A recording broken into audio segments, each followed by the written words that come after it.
Welcome to the Finest Style podcast, where we celebrate the moments that define success. Today, my guest is James Soden, the director at E3 Recruitment. James, welcome to the podcast. Hi, thank you for having me. Yes, great to have you here in the studio. And I think it's in those toughest of moments, but that's when we have some of our finest of hours. And we're going to talk about some of your challenges and struggles throughout the years and the successes. But before we dive into that, just give me a little overview of E3 Recruitment. Okay, so E3 Recruitment was formed 10 years ago, around May 2013. Specific. Yes, I remember it very well. We'll probably come on to some of that as we talk through this in terms of sort of landmark moments in my life. There was myself and 3 other business partners who I still work with today. The company now has offices in Elland in West Yorkshire, near Halifax. We have an office in Leeds, we have an office in Victoria, London, and premises in Sheffield as well. Mm-hmm. Turnover-wise, we're about 12.5 million. We've also set up 2 further recruitment companies since, one being HSQ Recruitment, which is rails, civils, infrastructure market, and a business called Heritage PS, which really focuses on professional services, so finance, accountancy, marketing, HR, etc., across not just engineering and manufacturing, but much wider market and industries. But let's talk about basically how you got to that moment when E3 Recruitment started, because that was a journey of its own, wasn't it? So many moments that actually shaped that company and how you operate today. So let's talk about maybe some of those pivotal moments in your, how do you...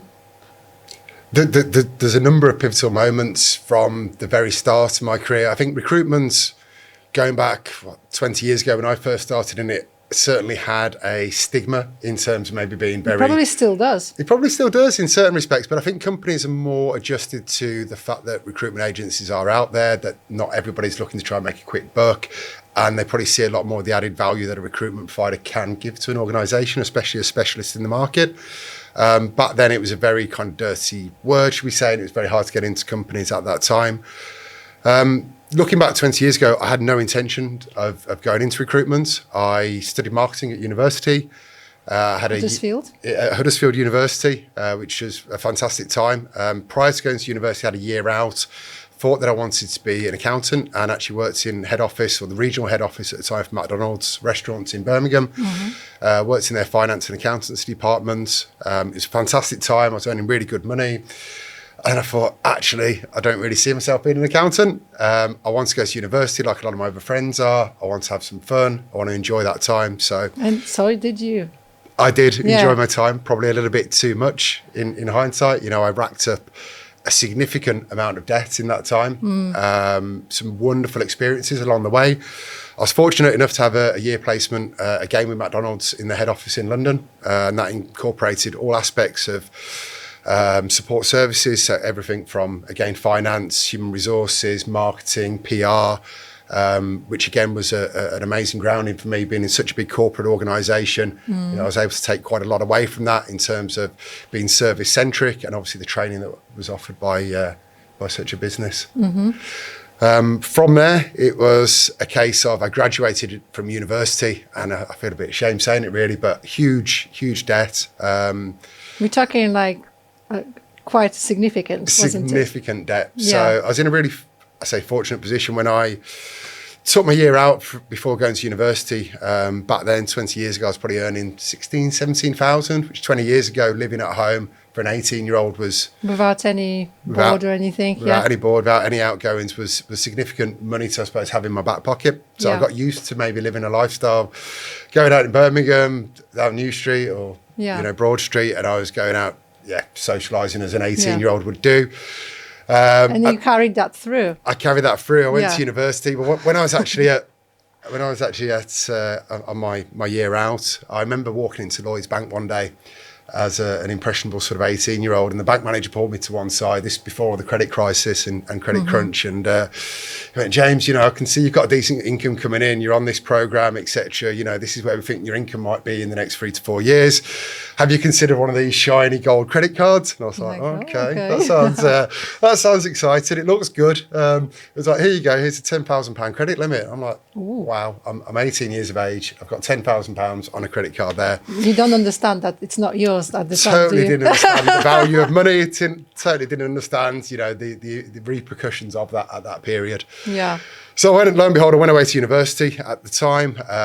My dad had a great job. As soon as I started university, in about 2 months, he'd lost his job. Yeah. Was it the crisis? Due to the crisis, or what's it? I think he'd worked in an industry that, certainly was declining. I don't think I think there were a few managerial changes where he was at that he didn't really enjoy, and the environment that he was working in just wasn't the same. So, but you didn't expect that happening. It was unexpected at that time. It was quite sudden.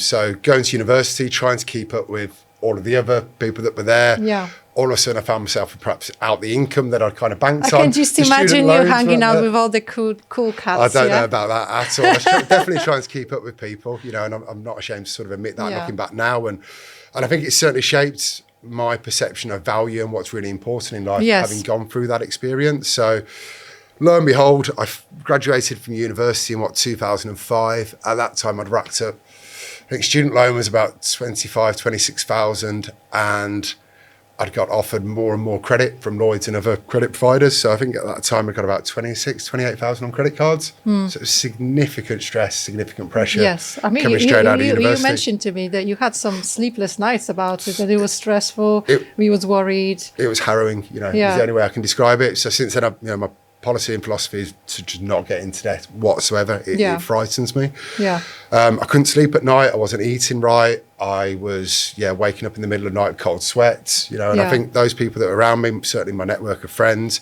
and family, could see the effect that it was having on me. Yeah.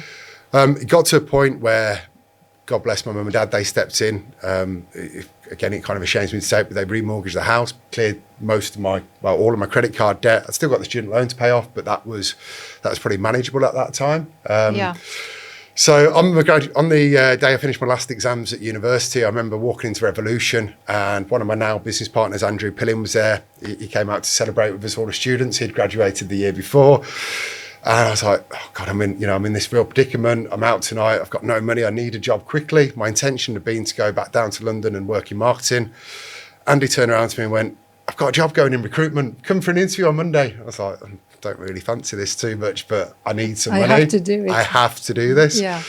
So I went for the interview on the Monday. Lo and behold, I got the job. And even then I was thinking, this is going to be a stopgap until I get back down to London and I can work in marketing. And I did it for a few months, made a few placements, made some quick cash, dare I say it. And from there, I kind of developed what they call the golden handcuffs, where the money's coming in, but I'm really not enjoying what I'm doing. And I kind of had that love-hate relationship with recruitment, if I'm honest, for probably about 18 months, 2 years. I absolutely love it now. There's but is that the time when you was doing the 70-hour weeks? And so definitely, when I first started in recruitment, obviously first 3 to 6 months I'm finding my feet. I found that it was back in a time where email wasn't utilised. You were lucky if you had a mobile phone that you could take home with you. I didn't have a mobile in the first 6 months that I worked in recruitment. And what I was finding is that CVs would come in, they'd be posted more often than not, or people would post them through the letterbox. It was local recruitment for local businesses, rather than working on a national or international scale like we can do now behind a computer screen or at the end of a phone line. So CVs were coming in, and to try and get a competitive advantage, I'd go in and work Saturdays, Sundays when my competitors weren't working. Yeah. And I'd spend that time literally going through CVs, which were in folders. You couldn't search through directories like you can now, Control F. It was physical, tangible CVs that you're working through. And I found that a lot of the engineers that I was speaking to, or manufacturing personnel, again, some of them, certainly from the shop floor perspective, might not have mobile phone contracts. So I was having to ring them at 6, 7, 8 o'clock at night on a Saturday morning, Saturday afternoon, Sunday. And I think the culture back then was that you would work 60, 70 hours.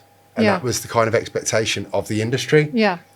And that really benefited me. Yeah, and you sort of needed that bit of discipline, I think, after when you came out of uni, to really like and you worked hard and you delivered, and that proved to you that it can be done. I was never probably the most, and still probably not today, the most talented recruiters, but I was always prepared to do perhaps what my competitors wouldn't do, or weren't prepared to do.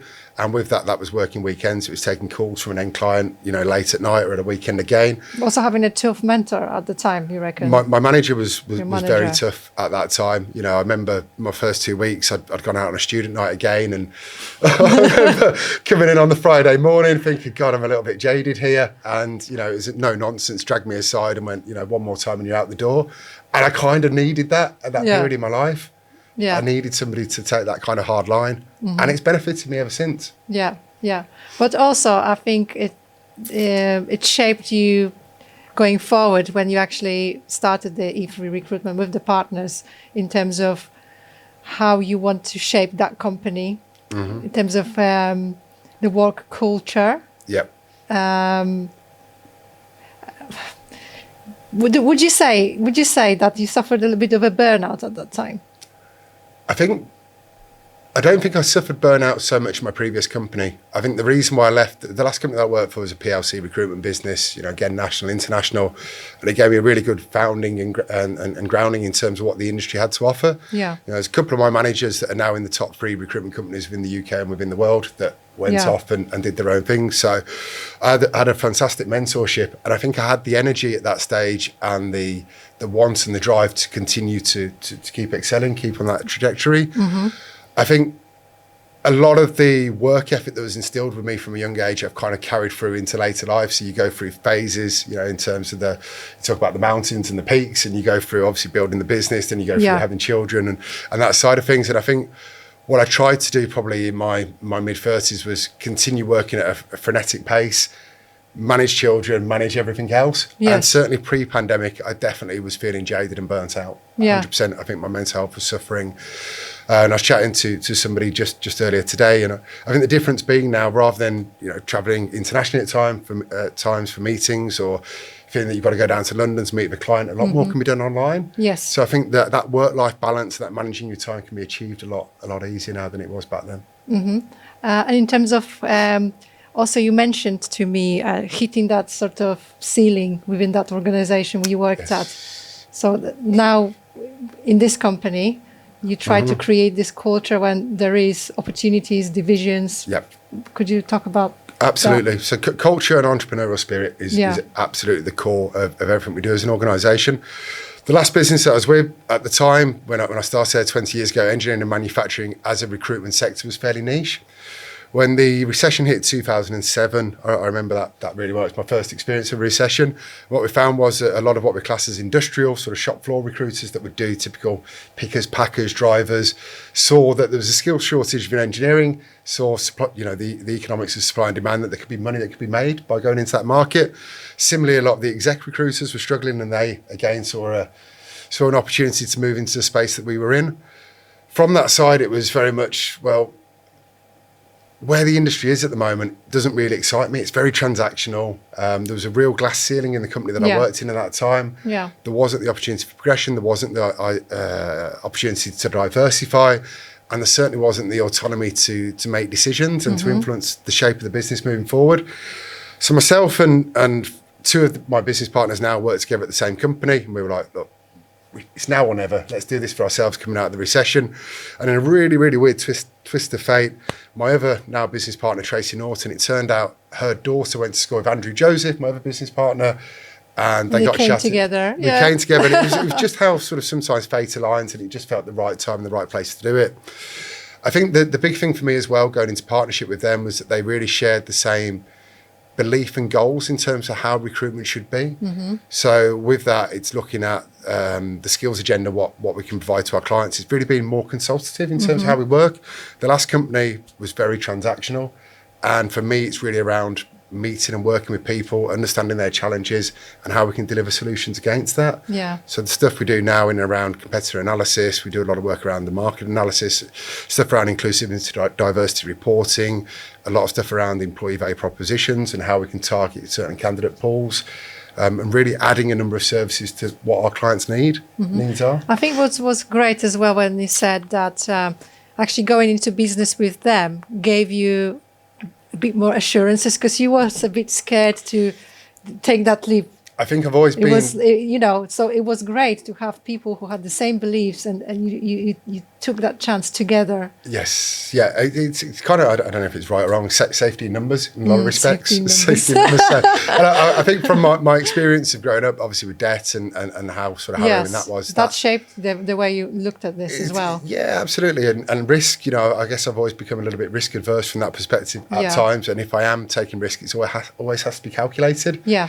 But my other three business partners, we all, one of my other business partners is probably a little bit more gung-ho and much more open to taking risk and wanting to be a lot more entrepreneurial at times. So I think we kind of all bring that level of balance in terms of how we operate. So you get on very well together. Everybody brings something else to the relationship. You're you're quite strong into the marketing side of things, right? What's your sort of strength in that relationship? Yeah, I think marketing's something. Certainly an area that I was keen to. About. Yeah, I am very passionate about it. It's certainly an area that I was keen to bring to the organisation, to E3 and HQ and Heritage. Like many businesses, when you're growing, you go through those growing pains where you have to wear many different hats on many different days. Yeah. So I think one of the epiphany moments for myself, we had a non-executive director at the time, and he kind of sat us all down in a room, and we were drawing diagrams as to whose responsibilities sit where and what we're all doing, and it was like Spaghetti Junction. It was just an absolute mess in terms of we're all getting involved in lots of different areas. We're all trying to do far too much, and from there it was kind of, I'm doing things that actually I don't really enjoy. I don't enjoy doing the finances. I don't enjoy doing some of the HR pieces. I want to get back to the core of what I really do enjoy, which is the strategy, it's the sales, it's the marketing, it's the going out and meeting with clients, it's delivering the proposals, presentations. That's where I really thrive, and that's what I want to get out of bed, and that's what I really want to do. So I think I lost a bit of my mojo at one point trying to do everything. And we came to the common opinion that we'd be better going out and hiring in the specialists. Yes. And let us do what we're really good at. And let somebody else do what they're really good at. And there was a few failed appointments along the way, like there always is. Even though we were in recruitment, we can't always get it right 100% of the time. But I think having that leadership team of specialists in the right areas with the right knowledge has allowed us to excel in certain other areas. Mm-hmm. So there was that period when you had to think of, what do I need to let go to take this to the next level? So, and building all that management structures within the organization, because it's quite a fairly large organization now, isn't it? You guys employ 40 consultants, is it? So E3, we have 40 consultants, then consultants across HSQ and obviously Heritage PS as well. And then behind that, we've got FD, FC, marketing manager, learning development manager. So all the sort of support functions that we want. Yeah. So yeah, it's a lot, but having four partners, it really helps us excel, I guess, within a fairly short period of time. We were turning over $1 million in the first 12 months. We won Barclays Bank Best New Business of the Year award and quite a few sort of other accolades in that period of time. And there's no way I could have done that without having other business partners that were there to support with that growth. Yes, yeah. I take my hat off to anyone that runs an owner-operated organisation just on their own, because the amount of areas that you have to keep your eye on the ball with is inordinate at times and consuming. Yeah, it's hard. But I think another thing you said was that growing that team, homegrown, basically allowed you to step away. Like even recently it happened, hasn't it? Where you had belief in your team and they delivered for you. Absolutely, yeah. So I had my dad sadly passed away 8 weeks ago now, and it was fairly sudden at the time. Thankfully, he had 6 weeks in which I was able to go back to Birmingham and spend some time with him and, care for him pretty much day and night. In that period of time, I wasn't readily available in the business. I still on the odd call here and there. I wouldn't say I'm a control freak by any stretch of the imagination. And I certainly don't think I'm an autocratic manager at all. I give people autonomy and I let them certainly make their own decisions and run their desks or their divisions as they want to. It's the whole sort of ethos of E3. But having said that, I think me not being perhaps readily available on the end of the phone or across from the desk to ask questions to has really allowed them to excel and step up. And that was something that I suppose letting go may have been a bit of an issue for me, but it's just shown me how capable the people are in the business and what they can actually achieve. That's remarkable. And in terms of any sort of places or people where you take inspiration from, do you have anybody to go to when you need it? I take I always took inspiration from my dad growing up. So my dad started off very much in engineering and manufacturing. He then moved into sales, became a sales director, and built a really successful career on that side of things. So he was always a role model, I guess, from that side of things. I think I have a strong network of friends, people that I went to university. A lot of the people that I lived with at university have gone on to have really, really successful careers in, some major FTSE 100 and 250 businesses. Yeah. So I think having them to be able to soundboard off, whether that be on the way into the office or the way home, or, even on a night out talking shop's been really useful. I love my podcasts. So like many people, I suppose, Steve Bartlett and, I like the High Performance podcasts. I think that's probably about it. Just a variety of sources. Yes. And I think depending on the sort of, the stage you are in your day, your week will dictate that. Yeah. And in terms of any sort of advice for your younger self, the mindset that contributed to your success, what would you say? I think don't get in debt, or maybe do. Maybe it teaches you lessons from that side of things. I think it's the value of money is a big one. The value of time is another huge learning from my perspective. Both are very, very precious commodities. And I think until you're faced with a situation where you lose one of those, you don't really understand true value. So in some ways, I think going through pain gives you that resilience and that ability to look at things differently. That's gold. It is gold, and I think it's the lived experience, isn't it? Until you've actually felt that, you can go into a classroom and you can talk about it in situations like this, but until you've actually felt that experience, you don't actually know what what comes out the other side. I think the big one's fortitude, just to go with it, make the decisions, don't sweat the small stuff, and have faith in your ability. Yeah, I mean, thank you for sharing that, and safe to say the debt is gone. That's all gone. So that is gone. I cleared off the credit card debt. I think that was the motivation to work hard. I cleared off the credit card debt within 3 years, which should have been 10, and I cleared my student loan in 6 years. So I had to do it. That the force of my parents not having what they'd worked so hard for, and they did work hard, just would have crippled me even more. That's remarkable, and it's also testament to your character. So you have repaid them. I had to sink or swim. That's literally as it and was. now you are a successful businessman, having a great company, working with some great people, helping local economy, locally, globally as well. We work nationally, internationally, and internationally, and find talent. So it's very inspirational. So thank you so much for being on the podcast, sharing this story with us. Because I think, there's something to learn here, and I really look forward to rewatching it, because there's few lines that I just need to write down. You can edit it heavily, but I appreciate it. Thank you. Thank you very much.